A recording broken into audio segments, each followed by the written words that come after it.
ẹjọ́ lọ́ọ̀yà Lẹ́kan mo kí yín o, mo kí gbogbo ọmọ Yorùbá pátápátá bẹ́ẹ̀ tí ṣé ìwà tẹ̀ ń wù yìí ṣó dáa ṣá, ṣé bẹ́ẹ̀ ṣe ń bú Professor Banji Akíntóyè ṣé wà ní ṣá,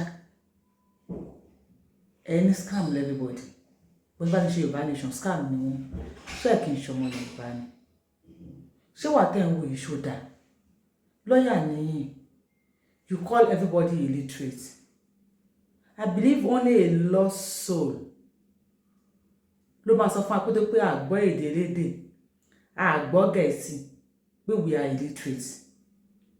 I believe only a lost soul máa sọ pé Professor Banji Akíntóyè ó kọ́ àwọn illiterate rọra nítorí pé àwọn western education nínú àwọn tó ń ṣe agitation Yorùbá nation mo believe pé mi nìkan ni illiterate tó wà ń bẹ̀. But I am literate in my own field. Ohun tí mo mọ̀ ẹ́ mọ̀. Ṣé ẹ̀yin lè ṣiṣẹ́ wẹ́dà ni? Ṣé lè jó irin mọ́ ikó de géètì ni? Tó bá dọ̀rọ̀ káràkátà lọ́ọ̀yà Pẹ̀lúmi àbí lọ́ọ̀yà kí lorúkọ yín. Èmi lè tà yín kí n ra yín kí n tún tà yín lójú ara yín kí n kó change lè yín lọ́wọ́. Lọ́ọ̀yà Lẹ́kan, this is not the way we have to go about Yorùbá nation. I don't even know what you want because ẹ sọ pé ẹ kọ lẹ́tà sí President Joe Biden ẹ fi hàn bàbá Banji Akíntóyè and bàbá Banji Akíntóyè refused to expose what he wrote. He said he has wrote letters to almost 100 countries. Ẹni kọ́kọ́ lẹ́tà yẹn wá kẹjọ wò. Do we know who you are? Ǹjẹ́ àmọ̀ bí a betrayer ni? I come in peace, so I am not here to disrespect you. Even because of bàbá Banji Akíntóyè gan-an warn everybody pé ẹ má bú àwọn èèyàn. But this is getting too much of you, sir. Tẹ́ bá wò pé tó pé àgbọ́ òyìnbó gẹ́gẹ́ bí èmi Yorubawuyi lórúkọ tèmi èmi ò gbóyìnbó. I purposely name myself ní Yorubawuyi nítorí pé mi ò gbóyìnbó. Ṣóyìnbó gbọ́ Yorùbá ni. Can you just invite àwọn tí wọ́n kọ́ yín ní school nílùú òyìnbó pé kán wá face mi kájọ sọ Yorùbá? Ẹ̀yin fún ara yín lọ́ọ̀yà Lẹ́kan. Tẹ́ bá gbóyìnbó jù wá lọ. Ṣé gbọ́ Yorùbá tó mi ni? Ṣé lè sọ ṣogbológo gbáǹgò ṣe kẹfà mi sí lórí? Yes, that's where I'm more literate than you because kò sí normal pè ní èdè Yorùbá tèmi Yorubawuyi tí mi lè fura mi sí lórí. Ẹ pa àwọn professors tí wọ́n kọ́ yín àwọn dean yín tí wọ́n kọ́ yín ní university nílùú òyìnbó ẹni kan bọ́ síta kó wá sọ fún mi pé ọ̀pọ̀lọpọ̀ èèyàn ni kò mọ̀ pé ọ̀pọ̀lọpọ̀ kó wá fi àmì sí lórí àbí kí wọ́n fi àmì sí ọ̀bọ ń gbọ́bọ̀ gọ̀pẹ́. Only a lost soul ló máa pe Yorùbá language ní vernacular. Only a lost soul ló máa sọ pé àwọn tí wọ́n sọ Yorùbá pé they are illiterate. How do you mean? Then dab everybody. Sunday Igboho illiterate ni bàbá Banji Akíntóyè was surrounded by illiterate. Kí ló dé kí ló ṣẹlẹ̀? Ẹ gbé ṣan sílẹ̀. Kí pa tó ṣe Yorùbá nation wọn lè wá kó fún yín. But wọ́n sọ kó ní ká ní sùúrù, kó ní ká dákẹ́, kó ní ká ní sùúrù, kó ní ká dákẹ́ ni. Ìtẹ́ ìṣe yẹn kò discourage àwọn èèyàn. People are getting more closer. The more time bọ́sà láti wá sọ̀rọ̀, the more time èèyàn love Yorùbá nation more. Will you just stop all this? As a lawyer, a competent lawyer, mo believe pé kẹ́ wà ní office pẹ̀lú àwọn clients yín. Ẹjọ́ pọ̀ ńlẹ̀, àwọn tó ní issue, kẹ́ máa help àwọn èèyàn. That's what I believe. Mo believe pé Facebook, internet wà fún àwọn tá bá jẹ́ bí semi illiterate. Àbí illiterate bí tèmi báyìí. Mo believe pé àwọn ilé ẹ̀ka máa lórí Facebook 24/7.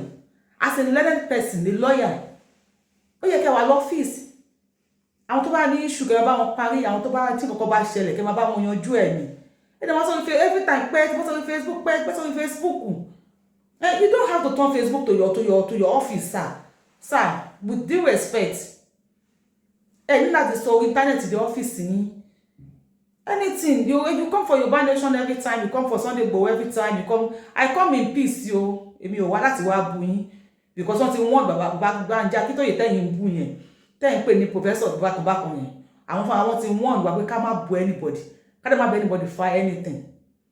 But it's so unfortunate pé ọmọ Yorùbá lè pera yín. Yes, ọmọ Yorùbá lè pera yín lọ́yà. lawyer, agbẹjọ́rò. At least àwọn tó ní case pọ̀ nínú òyìnbó tẹ̀ wá yẹn àti ẹ̀kẹ́ máa bá wọn gba ẹjọ́ wọn rò. Kò yẹ pé after all, I don't know, because me bí pé èèyàn kan sanwó fún yín pé kẹ́ wá ṣe lawyer fún Yorùbá nation. Bọ́lọ̀ ṣe ń lọ ẹ̀yìn nísìnyí, there are a lot of things you can do. If you can't join Yorùbá nation now, ẹ withdraw. Ẹni bàbá jẹ́ kí tó yẹ wọ́n iṣẹ́ olóṣèlú ni Tinubu náà campaign fún. The same you that sọ pé Tinubu ò ṣe kinní kan. You don't even know where you are. As a learned person, tẹ́ ń ṣe mi kò ó kù díẹ̀ káàtó. Àwa tá àtajẹ́ kò start ẹ̀ mọ̀wé rárá tá lọ sílé ìwé rárá yìí. Ó yẹ ká máa ṣe tẹ́ ń ṣe. Mo believe pé lọ́sọ̀ tí kò mọ tó ń lọ tí mo tó ti ń bọ̀ tí ò mọ ìran ẹ̀ ló máa pe Yorùbá ní fanakula. Mo tẹ́ ń ṣe kò ní kò mìnira Yorùbá kó lọ sẹ́yìn. Ẹ̀yin mọ̀wé, èmi mọ̀ òwò. Lórí Western education ẹ ti jẹ́ illiterate, tèmi ṣe jẹ́ illiterate. Lórí òwò ṣíṣe káràkátà, lọ́yà wà láì illiterate yín lẹ́gbẹ̀ẹ́ mi. Tí n bá ẹ dúró báyìí, màá rà yìí, màá tà yìí, màá tún tà yìí báwo tó máa tún yín tà. Ẹ̀ẹ́dẹ̀ lè ṣe ọkọ̀ because ẹ̀ nímọ̀ ohun tó fi kún àwa nìyẹn. Ẹ wá ń lọ síwájú, ẹ ń bọ̀ sẹ́yìn. Ṣé ẹ fẹ́ jáde báyìí, ẹ fẹ́ jáde fún bàbá Bánjí Akíntóyè yìí. Dandan kọ́ tí wọ́n bá bá yín ṣe. Tí bàbá Bánjí Akíntóyè bàbá yín ṣe, dandan kọ́. It's not compulsory kan bá yín ṣe náà. Ṣé must ni kí wọ́n gbé lẹ́tà tí wọ́n kọ kí wọ́n gbé wá fún yín? Ṣálámí ni yín ni. Ẹ dá mi náà ṣé alámí ni yín?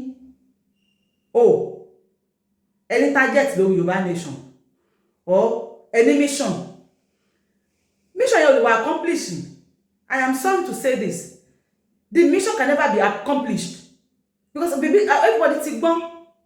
We have wise people to want to call Yorùbá nation. You always come for everybody. You keep on calling people illiterate. Did you know everything on this world? Tó bá read the law, tó bá defeat medical doctor, ẹ lè operate èèyàn ni, ṣé lè gbẹ̀bí fólóyún ni. Because you read law now, this gbogbo èèyàn ti di illiterate. Tó bá wá read the law lè read, ṣé lè dífá ni. Ẹni tí ó kàwé rárá á gbé fashion lẹ̀, ṣé lè sọ tọ́pẹ̀lẹ̀ sọ ni. Tó bá da obì kalẹ̀, ṣé lè sọ tóbi yẹn sọ ni. Lawyer, ẹ ṣe pẹ̀lẹ́pẹ̀lẹ́ o, ẹ ṣe mẹ́dọ̀, I come in peace o, but respect is reciprocal. Ẹ jẹ́ ká máa ṣe ní pẹ̀lẹ́pẹ̀lẹ́, mo kò tẹ́ bá fẹ́ ṣe láyé kó máa fi bẹ̀rù Ọlọ́run sí. Tí wàá ti pẹ́ ní mission nínú Yorùbá nation yìí, tẹ́ ẹ̀ ní tẹ́ bá wá, tẹ́ ẹ̀ ní tẹ́ fẹ́ ṣe lórí ọ̀rọ̀ Yorùbá nation, bí ẹni target kankan àbí èèyàn kọ́kọ́ gbé iṣẹ́ kan fún yín lórí ọ̀rọ̀ Yorùbá nation, kò yẹ kó le tó bẹ́ẹ̀ yẹn. Mo ti ń wò yín bí saboteur, bí ẹni pé ní mission, bí ẹni pé wọ́n gbé iṣẹ́ yẹn fún yín, bí ẹni pé kẹ́ wá ṣiṣẹ́ yẹn, ẹni tẹ́ fẹ́ gbà lórí ẹ̀. Tó bá láwọn ò bá yín ṣe, ẹ̀yin náà ṣe ti yín lọ́tọ̀. Lọ́tọ̀ kọ́ ni pé gbogbo yín lè máa jọ ṣiṣẹ́, ẹ ṣe ti yín lọ́tọ̀. If they refuse to tell you what is going on in Yorùbá nation, you can just create your own platform. We need ẹni tó máa rescue wa, yes, fine. And this will come from different angles, from different people. But for you tarnishing Professor Bánjí Akíntóyè's image, Sunday Igboho's image, all the so for you tarnishing our image, it's uncalled for. Lawyer ni yín o, before you know, ẹ bá lọ pé máa sú èèyàn, ẹ lè sú mi o, ọmọ aláta lè mi, ọmọ ilépo ni mi, ọmọ oníkàkàtà ni mi, èmi ò lọ sí ilé ìwé, I will tell you the truth. I always say this.